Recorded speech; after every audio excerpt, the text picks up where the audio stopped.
نحمده ونصلي على رسوله الكريم اما بعد فاعوذ باللہ من الشیطان الرجیم بسم اللہ الرحمن الرحیم۔ معزز سامعین و سامعات، السلام علیکم ورحمۃ اللہ وبرکاتہ۔ ماہ ذی الحجہ کا چاند نظر آ چکا ہے اور اس مہینے کے جو شروعاتی 10 دن ہیں، جو پہلا عشرہ ہے، اس مہینے میں عبادتوں کا ثواب اللہ رب العزت کئی گنا بڑھا دیتا ہے۔ اس عشرے میں اگر کوئی روزہ رکھتا ہے تو اس کی بھی بے پناہ فضیلتیں اور برکات بتائی گئیں۔ مشکات شریف کی حدیث میں آتا ہے کہ سیدنا ابو ہریرہ رضی اللہ تعالی عنہ حضور صلی اللہ تعالی علیہ وسلم سے روایت کرتے ہیں کہ آقا کریم علیہ الصلوۃ والتسلیم نے فرمایا، کوئی دن زیادہ محبوب نہیں ہے اللہ تعالیٰ کی طرف کہ عبادت ان میں کی جائے۔ ان 10 دنوں میں یعنی ذی الحجہ کے 10 دن، یعنی ان 10 دنوں میں جو ایک دن کا روزہ رکھے تو ایک دن کا روزہ سال بھر کے روزوں کے برابر ہے، اور ایک رات کا قیام سال بھر کے قیام کے برابر ہے۔ معزز سامعین و سامعات، میری آپ سے گزارش ہے کہ اس بیان کو پورا ضرور سنیں تاکہ آپ لوگ اس مہینے میں زیادہ سے زیادہ عبادت کر سکیں، اپنے اوقات کو عبادت میں گزار سکیں،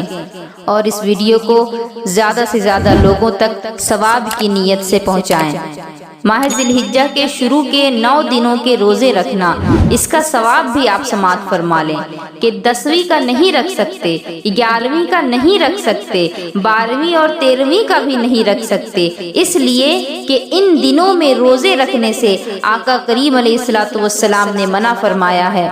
سال میں 5 دن ایسے ہیں جس میں روزے نہیں رکھ سکتے: عید الفطر، عید الاضحیٰ یعنی بقرعید کا دن، اور ایام تشریق یعنی عید الاضحیٰ کے بعد کے 3 دن یعنی 11ویں ذی الحجہ، 12ویں ذی الحجہ اور 13ویں ذی الحجہ۔ یہ 5 دن مسلمانوں کی ضیافت اللہ رب العزت فرماتا ہے، اور جو ان دنوں میں روزہ رکھے گویا کہ اس نے اللہ کی دعوت سے انکار کیا اور وہ گنہگار بھی ہوگا، کیونکہ وہ کتنا بد نصیب ہے کہ جس کو اللہ رب العزت بلائے اور وہ اللہ کے بلاوے کی طرف نہ آئے، جس کو اللہ نے دعوت دی ہو، جس کے لیے اللہ نے دسترخوان لگایا ہو اور وہ اس دعوت پر نہ پہنچے تو وہ کتنا بد نصیب ہوگا۔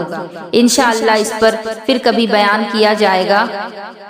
اب آپ دیکھیں کہ 1 سے 9 تاریخ تک کی فضیلت ملاحظہ فرمائیں۔ آقا کریم علیہ الصلوۃ والسلام کی عادت کریمہ تھی کہ آپ نے اپنی حیات طیبہ میں 4 ایسے اعمال تھے جو کبھی آپ نے نہیں چھوڑے۔ وہ 4 چیزیں کیا تھیں معزز سامعین و سامعات؟ ان میں سے ایک چیز عاشورے کا روزہ یعنی 10ویں محرم کا روزہ آقا کریم علیہ الصلوۃ والسلام نے کبھی نہیں چھوڑا۔ پھر ہے ذی الحجہ کے 9 دن کے روزے، نبی کریم علیہ الصلوۃ والسلام نے ان کو بھی کبھی نہیں چھوڑا، اور ہر اسلامی مہینے کے 3 روزے یعنی ایام بیض کے روزے یعنی چاند کی 13، 14 اور 15 تاریخ کے روزے ہر ماہ رکھا کرتے۔ اور چوتھی چیز فجر کی جو 2 سنتیں ہیں، میرے آقا علیہ الصلوۃ والسلام نے ان کو کبھی ترک نہیں فرمایا۔ تو پتہ چلا کہ 9 دنوں کے روزوں کی عظمت کیا ہے۔ حضرت سفیان ثوری رحمۃ اللہ علیہ فرماتے ہیں کہ میں عشرہ ذی الحجہ کی راتوں میں بصرہ کے ایک قبرستان میں تھا، ایک قبر سے نور کی شعاعیں نکلیں۔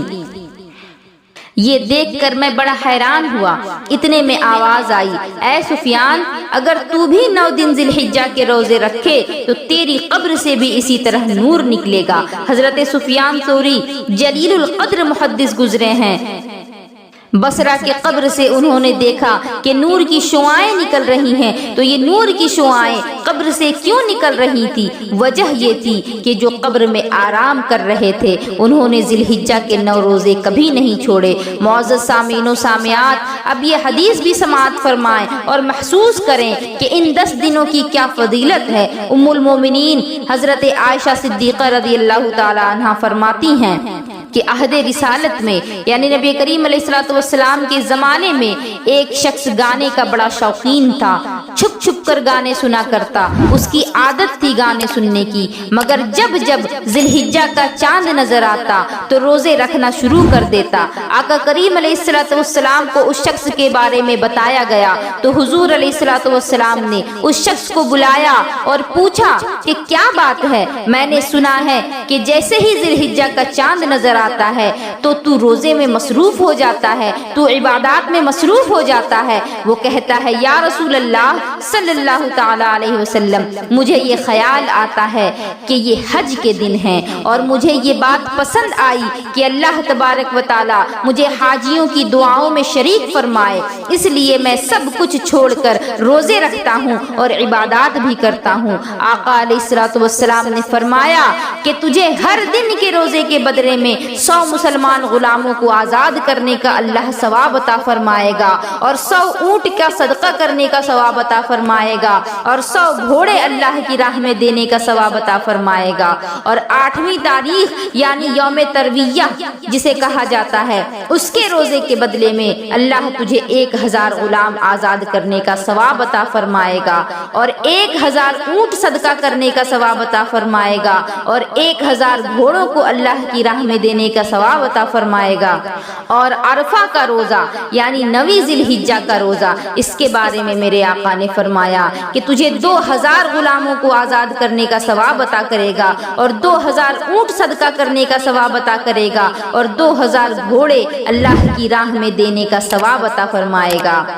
اور 1 سال گزشتہ یعنی ایک گزرے ہوئے سال اور ایک آنے والے سال کے روزوں کا ثواب عطا فرمائے گا۔ سبحان اللہ، یہ اس شخص کے لیے ہے جو شخص ہمیشہ گناہوں میں رہتا، جو ہمیشہ گانے سنا کرتا، اور جب ذی الحجہ کا چاند نظر آتا تو ان 9 دنوں میں وہ روزے رکھا کرتا اور عبادات میں مصروف ہو جاتا، تو اس کے لیے میرے آقا نے اتنی ساری فضیلتیں بیان فرمائیں، اور یہ روایت غنیت الطالبین میں موجود ہے۔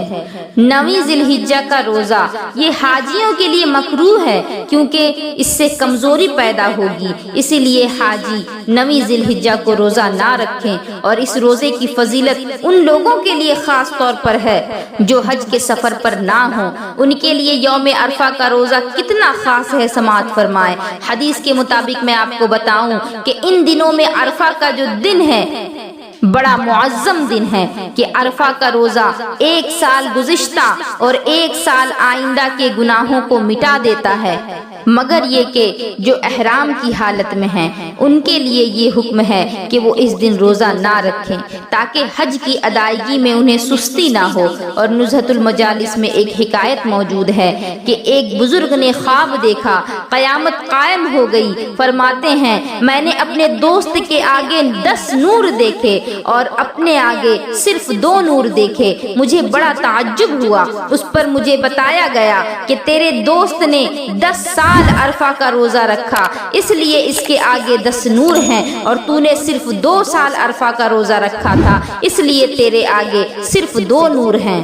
تو پتہ چلا کہ ان دنوں کے روزے کی بہت فضیلت ہے۔ ام المومنین حضرت عائشہ صدیقہ رضی اللہ تعالی عنہا فرماتی ہیں کہ آقا علیہ الصلوۃ والسلام نے ارشاد فرمایا، عرفہ سے زیادہ اللہ تعالی کسی دن اپنے بندوں کو جہنم سے آزاد نہیں فرماتا، یعنی سب سے زیادہ اگر کسی دن اللہ عز و جل جہنم سے گنہگاروں کو آزاد فرماتا ہے تو وہ عرفہ یعنی 9 ذی الحجہ کا دن ہے۔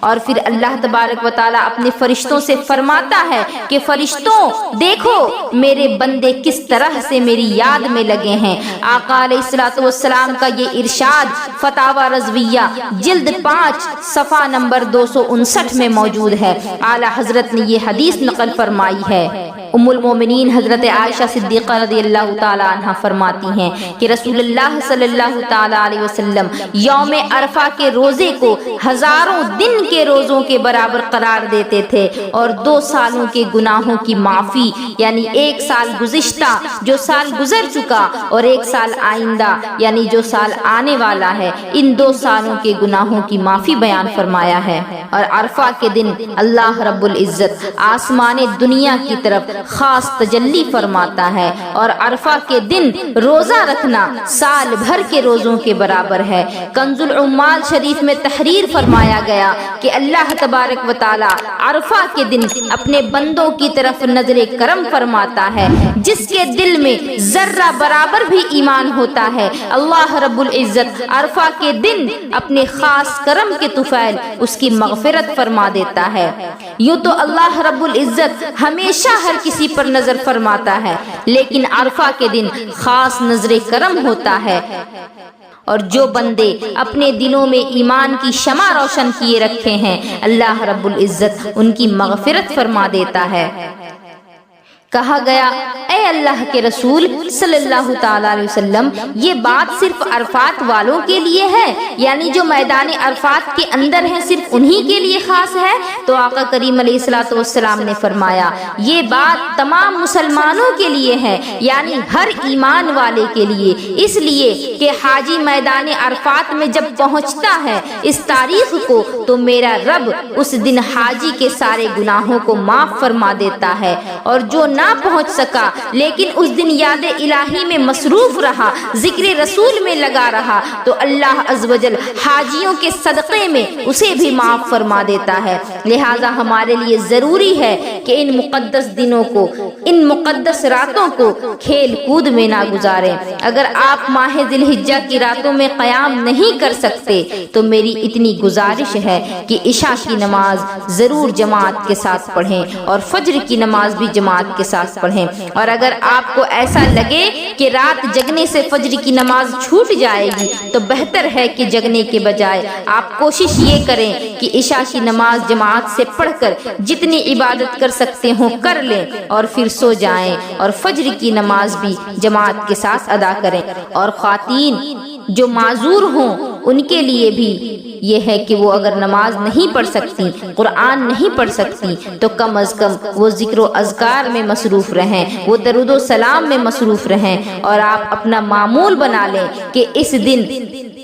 اور اس رات اور ان 10 دنوں اور 10 راتوں میں ہر روز 3 یا 4 پارے پڑھیں اور ایک قرآن مکمل کر لیں۔ اگر اتنا نہیں کر سکتے تو اللہ رب العزت آپ کو جتنی توفیق عطا فرمائے اتنی تلاوت ضرور کریں، اور ہر روز معمول بنائیں کہ 1000 مرتبہ درود پاک آقا کی بارگاہ میں پیش کریں، 1000 مرتبہ کلمہ طیب کا ورد کریں، اور جتنا ہو سکے قضا نمازیں ادا کریں، غرض کہ یہ 10 دن اور 10 رات کھیل کود میں نہیں بلکہ جتنا زیادہ ہو سکے اللہ کی یاد میں، اللہ کی عبادات میں گزاریں۔ آخر میں آپ سے پھر یہ کہنا چاہوں گی کہ اس بیان کو زیادہ سے زیادہ لوگوں تک پہنچائیں تاکہ آپ بھی ثواب کے حقدار ہوں، اور جو اس کو سنیں وہ بھی اس پر عمل کر کے ثواب کے حقدار بنیں، اور آپ سبھی کے صدقے و طفیل ہمارے گناہوں کی بھی بخشش ہو جائے۔ وآخر دعوانا ان الحمدللہ رب العالمین وما علینا الا البلاغ۔ السلام علیکم ورحمۃ اللہ وبرکاتہ۔